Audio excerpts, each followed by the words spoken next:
Hi everybody, welcome to Colorado Inside Out. I'm your host Dominic Dizzuti. Thank you very much for joining us. Let's get a quick take on the city of Denver asking the Colorado Symphony to cancel its classical cannabis series, which urged folks to BYOC, or bring your own cannabis, to concerts. Patty, this is probably not the first public-private partnership, which I'm very proud I can actually get that out. What do we learn from this one? Well, that the city is continuing to do what it's done with events since January 1st, which is put the kibosh on them if you are going to have cannabis there. Although, to be honest, they've also done it with parties at DIY music venues where people bring in beer and things like that, so they do crack down. What the Colorado Symphony Orchestra wanted to do with this campaign was get attention and young down their audience, and I think they've succeeded whether or not the concerts go on, but I think they should be allowed to. You can't smoke in the venue anyway because there's no smoking law in Colorado. David Kopel from the Independence Institute and DU Law School. What did you make of how the Denver City Council and the City of Denver came down on the symphony? Classical music like ballet and other sort of the high-end refined performing arts has, as Patty said, had a long-time problem of attracting young audiences. They didn't have that problem in 1890, but they have it now. And if this is something that can broaden their demographics so that they can have more people check out something for the first time and some of them like it and come back, I think that's great. Eric Sonneman, analyst with SC2. What do you advise the symphony here? Do they cave and say, okay, it was a bad idea, it's new Coke and it's gone? Or do they push a little bit and still try to pull something off? I'm not sure which approach they'll take. I think there's some internal tension which really hasn't come out within the symphony. I'm told that the board was not brought into this decision, which is a fairly consequential, high-profile decision not to run by your board if my information is right, and that is indeed the case. So I don't know exactly how they'll react. I agree with David and Patty in significant part in terms of what the intent or the purpose of the symphony was. It was to, David referenced 1890. I think some of the people going to the symphony were around in 1890, but and my wife and I are subscribers, but it is definitely an older crowd, and they're trying to bring new audiences in. I equate this somewhat to a political campaign, though, which is at the same time you're trying to reach out to new people, you can't drive away your base. And I think the symphony was experiencing some significant pushback among their base for this act, which was, one connotation of it would be bold, another connotation on it would be a little over the top. Eli Stoeckels, ace political reporter from Fox 31 and KWGN. Wrap it up for us. Well, I mean, the city's a little bipolar, right? Denver's implemented marijuana more than, I think they have more pot shops than any other city. So they rolled out the welcome mat, they're taking the tax revenue, but you can't go to the symphony. I mean, the third concert is at Red Rocks. You ever been to a Red Rocks show where people aren't blazing up? I mean, on some level, the city is sort of giving, more publicity to the folks who are putting this on. The city, I think, looks bad in this. And honestly, the industry has to be enjoying it. The industry really wants to be considered as a legitimate business. That's why they're doing all these sort of luxury brand type of things with the symphony, with food pairings, all kinds of stuff like that. But to me, it's just silly. It's like we've legalized marijuana. Chill out, Chill out indeed. The 2014 legislative session wrapped up this week with much less contention than in previous years. They must have been chilling out. Among the many proposals passed included bills that allocated $19 million towards a firefighting air fleet, eased regulation for transportation companies like Uber, and added $100 million to Colorado's higher education system. Patty, we knew in an election year it was going to take a little bit different tone, especially from 2013, which set historic marks in a lot of different contentious areas. What did you make of how it ended? Well, I think the big disappointment for probably everyone except TV stations that are going to get all the advertising was that they did not manage to come up with any kind of compromise on the oil and gas fracking issue to cut down on some of the ballot measures that are going to be coming. We could be looking at as many as a dozen ballot measures. And whereas while everyone has the right to petition onto the ballot, and I think it's great that Colorado still has kept those limits fairly low, I know others would disagree with me, but I like it that it is still a citizen process. In this case, we certainly could have used fewer of them. We could have used a better way to have the discussion in kind of a civilized, calm environment. I don't think we're going to have it, but there are going to be millions of dollars coming in for the oil and gas campaigns that are going to go on, pro and anti-fracking. Other than that, let's see, the most contentious issue we were just talking about, cantaloupe versus peaches. That one was a big one. That the felony DUI didn't make it through is a shame. You would think they could have worked through the earlier problems, but a lot of these came up way too late. David, were you surprised we didn't see a more contentious ending, or is that about it being an election year? No, I think this was somewhat unusual because often, regardless of which party's in control, those last 3 or 4 days, when among other things you suspend the rules in the Senate, so then it just becomes trial by combat. All kinds of wacky last-minute things happen, and stuff gets pushed through too fast, and they cheat on procedure, and we had less of that this year, significantly, even compared to the norm. So I think that's to the credit of the bipartisan leadership on both sides. One good bill that did get through at the last minute was a bill by Senate President Morgan Carroll to place some limits on warrantless tracking of cell phones. I think the bill should be stronger than it was, but that's what got it through, and at least that's a good first step. Eric, what did you think of how everything ended, and then also just the general tenor of the session? I mean, it's hard to pick out exact highlights, but what did you make of the tenor? I feel like I need some caffeine here. It was a snoozer of a session, but no surprise in that. The line I used yesterday, actually, in a story for Eli at Fox 31 was, this was the quiet after the storm. 2013 was the storm. It was the Democrats going big in consolidating their majorities everywhere and going very big and enacting most of what was on their agenda. Quite frankly, there wasn't that much left on the agenda that they didn't really push in 2013. But then 2013, whether some people would call it an overreach, and some voters in some recall elections called it an overreach. So the combination of Democrats showing up this January being somewhat chagrined or somewhat, nervous given the whole recalls that unfolded, and this being an election year where everyone plays it more cautious, almost by definition. You knew this was going to be an infinitely quiet, much more quiet session. I think this was almost a point-counterpoint between the 2 years, between 13 and 14. Yeah, there were some consequential bills or halfway consequential bills. I agree that I would have liked to see the DUI felony bill go, and you can wish for a few other things. But from the get-go, you knew that if 2013 was an historically significant session, this was going to be the polar opposite. Eli, you've been reporting from the Capitol throughout the session. What was the reaction from lawmakers? We saw a lot of reports about very glowing bipartisan remarks about Senator Brophy and Representative Ferrandino, Speaker Ferrandino. What reaction did you see? Yeah, you normally roll your eyes when they start talking about how bipartisan everything was, but they were actually, they were right, and they had to be. They had to do, this is all by design, to do very little and to emphasize the bipartisan agreement where they could, because coming off the last session, obviously, wanted the public not to get aggravated that this is a legislature out of control, but also, in the Senate, those recalls changed the numbers. When the Republicans had just one Democratic vote they needed to kill any bill, lo and behold, the Democrats had to start reaching across the aisle and being very nice to the Republicans. And actually, the Republicans credit Senate President Morgan Carroll for joining with them and sponsoring a lot of their bills, the air tanker fleet, and on down the line, the red light camera ban, which actually didn't make it. But she made a really conscious effort to reach across the aisle, and there just happened to be more issues that brought folks together. The polarizing, divisive stuff happened last year. I think at the end of the day, though, as Patty mentioned, in doing too little or not taking on the big issues, the difficult things, the Democrats especially, but the whole state may eventually regret that they didn't do more on oil and gas, because I think that is something hanging out there that it's really scary to a lot of different people on all sides for different reasons. And I do think that It may not be over yet. The talks are ongoing. The governor is meeting with folks just this morning, I was told. So this is still going. He said yesterday the prospect for a special session, he put it at 50-50. If the governor's saying publicly that it's 50-50, you can bet the chances are a little bit better than that we'll see them back at the Capitol either this month or next. Well, that's an interesting point. I agree. So seeing that 50-50 is like, it's pretty strong odds to put out in public. We'll see what happens.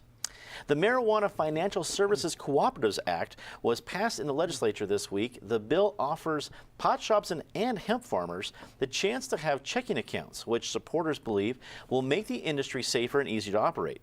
Critics have called the bill foolish since the federal government must sign off on the plan. David, a lot of folks were asking for some sort of regulation to help when it comes to the financial side of the pot business. And the fact that the hemp farmers were included was also a point of contention. What did you think about the bill that was finally passed? Well, it was absolutely necessary to try to do something, because there is a serious public safety problem of all these stores having to be cash only. The Department of Justice press release, which we talked about on the show a couple months ago, saying that, we might consider not sending you to prison if you're a bank that has marijuana store customers, which are lawful in your state, was obviously too little, far too hedged, and accomplished nothing. Sort of like President Obama's foreign policy in Syria. Who had Obama on topic two? Yeah. In the pool we had topic two. Okay, go ahead. So now they have to, the permission can be granted not through an act of Congress, but through the Federal Reserve, that wicked creation of Woodrow Wilson, perhaps the worst U.S. president of all time, next to Nixon. But at least the Federal Reserve, at least theoretically, has some independence from the White House. So, maybe there's at least a small chance they'll do it. The root of the problem is that Congress has nationalized way too much of American life, and Colorado law ought to be the main thing governing what kind of businesses Colorado banks can do. Eric, we're still stuck in the whole federal-state conundrum for a while, but is this bill going to be a panacea for banks and for the pot industry? Does it do enough? Well, just to David, David referenced Syria, as long as we're going to Obama's connection. My question is only Syria. What about the Ukraine and a few other places? Yeah. But be that as it may, I would love to sit here and make a states' rights argument, and that states on this one should be able to go their own way, and a true federalism argument that everything need not be federalized, that it is 50 separate jurisdictions.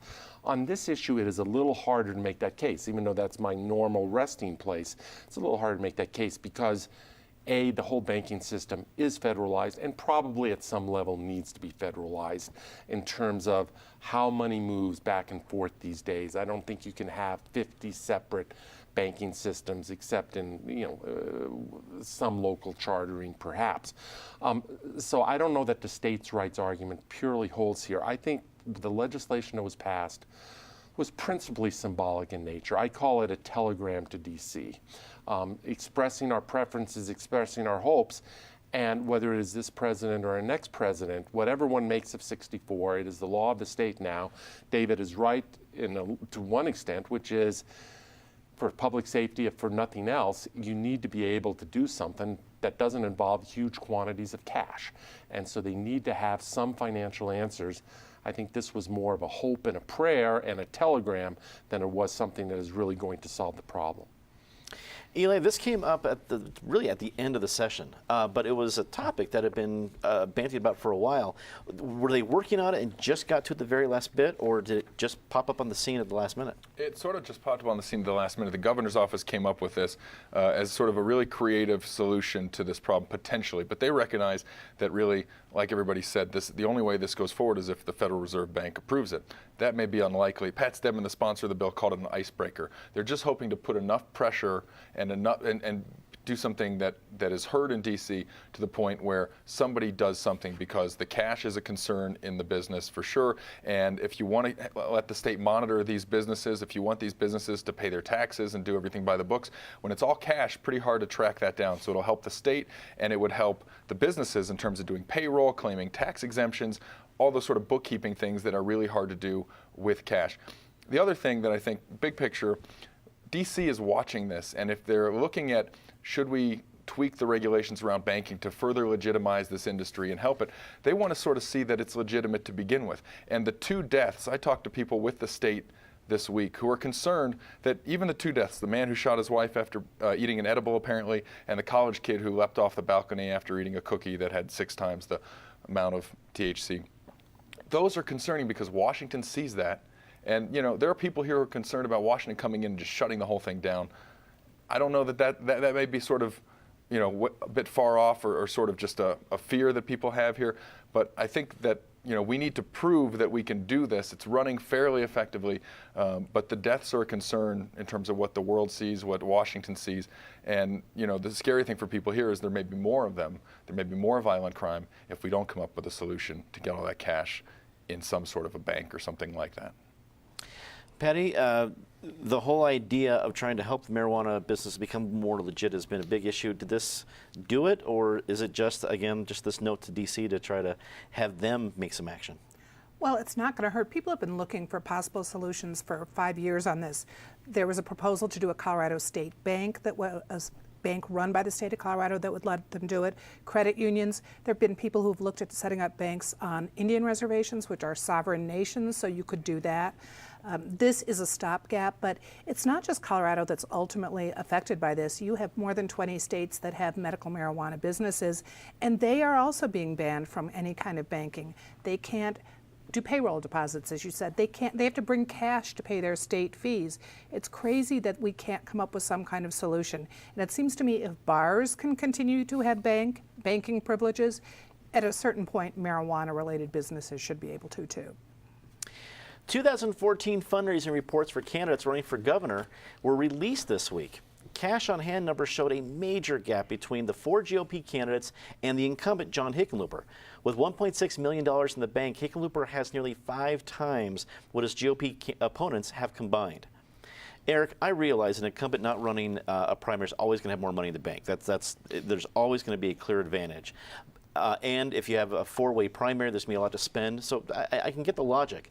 But 5 times the amount of what they have in the bank, if they all decided it was going to be one candidate right now, and they all put their money in and then somebody doubled it, they're still not even halfway towards what he has in the bank. What do you make of the reports this week? Well, I make a few things. First of all, I make that the Republican Party is all invested in one race, and it is not the governor's race. It's all about Cory Gardner. It's all about the Senate race. That's where the resources are going. Secondly, it is not just that incumbent governor is going to have fundraising advantages. It's that in this 4-way Republican primary, there is no obvious front runner, where the establishment money is sort of going to rally around that person and boost that person over the finish line. I have no idea how this primary shakes out. You have one candidate, Tom Tancredo, who has the best name brand and probably just by virtue of showing up gets 30, maybe even 33 or 35% of the vote, and that may be enough. That's how he won his ticket to Congress a decade and a half ago, was in a 5-way primary with about 27% of the vote. So that may be enough to propel Tancredo. But Tancredo is really not, other than enriching some consultants, I'm told, I don't know what he's doing with his money. He's not debating. And you don't get the sense. And this primary, we're used to having primaries in August where you have the long summer slog. There is no August this time. This primary is at the end of June. We're in prime time now in terms of what should be a hotly contested primary, and you just don't feel it in your bones. I have no idea who emerges from that primary. I wouldn't want to, maybe in a coming show we'll stake a prediction. I wouldn't want to stake that now. I think it's probably Tancredo's to lose. And lastly, Dominic, I think if a nominee comes out of that, if 2 things happen. One, a nominee comes out of that primary who has some viability attached to him. And secondly, if there's some polling, which does not exist now, that shows Hickenlooper with some vulnerability, Republican money can be raised and rallied around. But at right now, I don't think that is their race of interest. It's the Senate race, which is their focus. Eli, are these irrelevant because we're talking about this reports for really January through April, or is this a game-changing event? Well, it's not a surprise. But what's sort of interesting is that nobody's ever had that much money in the bank since the campaign contribution limits that we have now were put in place as of the May 1st or the May 5th, whatever reporting deadline. So the governor's doing something right. Some people have told me before John Hickenlooper is the best Republican governor the state's ever had. There's a lot of contributions on that list from people who are Republicans. Part of that's because of John Hickenlooper. The other part of that is about what Eric was talking about. The Republican side doesn't have a candidate. Bob Beaupre got into this race because he didn't think anybody else was gaining traction. He and Tom Tancredo made this deal to get their supporters to put Mike Kopp on the ballot at the Assembly, thinking it'll take votes away from Scott Gessler. It will be interesting because I think Tancredo makes sense for him.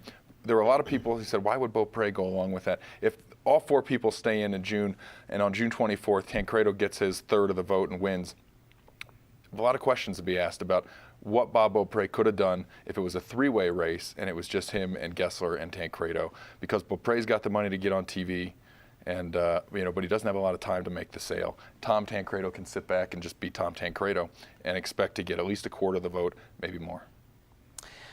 Patty, if you're the Republican Party at this point, you're saying, well, hey, don't worry about it, we can raise a lot of money in the summer, or are you worried? Well, it's the Republican Party. If I were the Republican Party, I would be schizophrenic. I mean, it is impossible to imagine what the Republican Party is going to do with these 4 different candidates. There's just 6 weeks till the primary. I haven't seen, to go to Eric's point, I've seen very little in the way of any kind of campaign that is attracting attention. Tancredo and Beaupre both have enough money that they could do TV ads if they wanted to.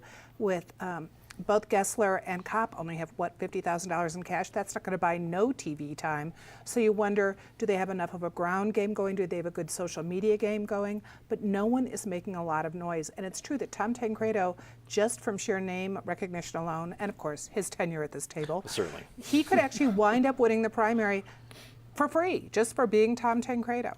But I can see that being part of his ads, as seen on Colorado Inside Out, Tom Tancredo. David, finish up for us. I think it's to the Republicans' advantage that it's been as quiet as people say it is.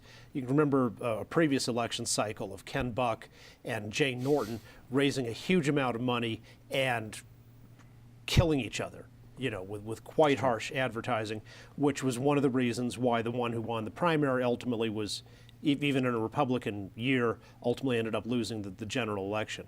So having this over earlier and quieter, I think will be good for whoever the nominee is. We don't have much time left, but I want to get to the story because, Eli, you broke this. The Colorado Republican State Party filed a lawsuit this week in an attempt to establish legal backing to create an independent PAC. The lawsuit is needed so that a court could confirm a non-binding ruling from the Deputy Secretary of State that said parties can make this move. Eli, we don't have much time left, but give us the synopsis. It's just been in the works for a long time. The Republicans have been outgunned by Democrats in terms of the outside money. Democrats are very organized. They put their money to good use. They've all pulled in the same direction. Republicans, it's been disjointed. The outside groups have had a lot more influence because the limits are such that the parties can't raise any money. This is just a solution for sort of establishment Republicans to be able to pool their resources and try and compete with Democrats and with folks on their far right as well. Patty, your quick take on this one? Well, I'm interested, just to get to the schizophrenic nature of the Republican Party, that of course this is a case against Gessler. So he's going to be the one who has to handle it. David, you're our legal guy in this. Is this the right step for them to make? Probably yes. And I think it's also another example of the perverse consequences of laws that restrict campaign finance. It's been to the detriment of the parties, which actually do have a moderating influence on politics. And it's meant more money has gone into these outside groups that do these ridiculous, dishonest ads with semi-secret money. It would be better for politics, and we'd have more moderate officials elected if the parties had more influence as they did in previous decades. Eric, what do you think? Agree with David. I think Eli nailed it. I would just add one piece, which is in addition to getting a legal ruling, the other thing the Republicans need is some donors who are willing to add a 0 or 2 at the end of the check. One reason the Democrats have done so well is they have some donors who add a bunch of those zeros at the end, and the Republicans, even though they've historically been the party of big money, haven't had that in Colorado in quite a while. Good point. Let's go to our favorite part of the show, Disgrace of the Week. Patty, start us off. With all the jokes we are hearing about Colorado, the Mile High City, especially this week on national TV, with all the pundits laughing about the Colorado Symphony Orchestra, you would think we could get away with having sea level is for sissies, the Boulders slogan that they put on T-shirts, and now there's the protest to get rid of that. I would like to think that the Boulder has earned the right to use that slogan. David.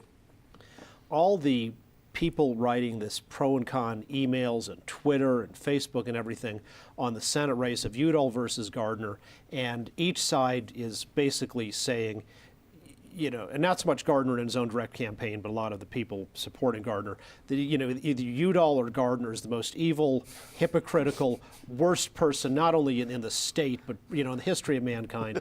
And the fact is, they're both good men. They have different views on the issues. Wouldn't it be nice if we could have an argument on the important policy differences between these two instead of this relentless, asinine hostility and negativity? That would be nice. I'd love to see that happen.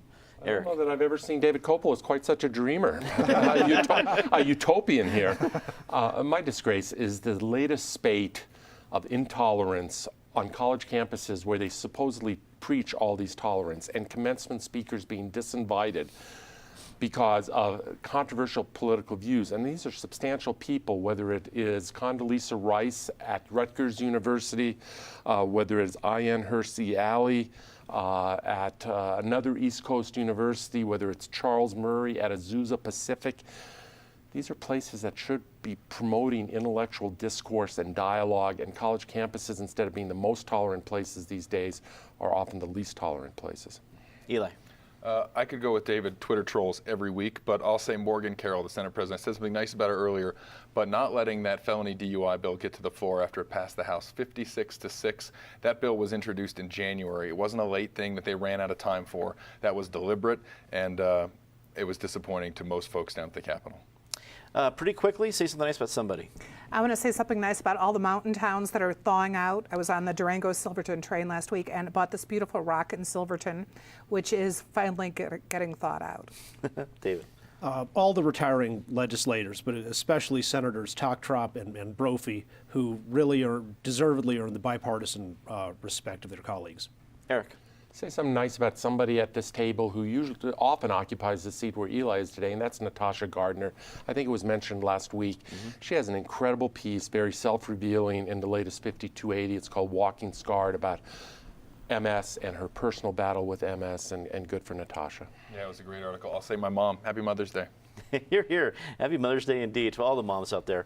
That's all the time we have tonight. Thanks for tuning in. We tape the show every Friday at 12:15, and now you can watch it live at cpt12.org. That's right. We're live streaming CIO every Friday at 12:15, so spend part of your lunch hour with us.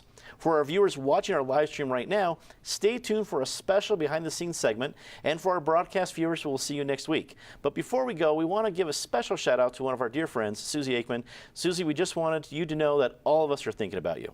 For everyone here at Channel 12, I'm Dominic Dezzutti. Thanks for watching.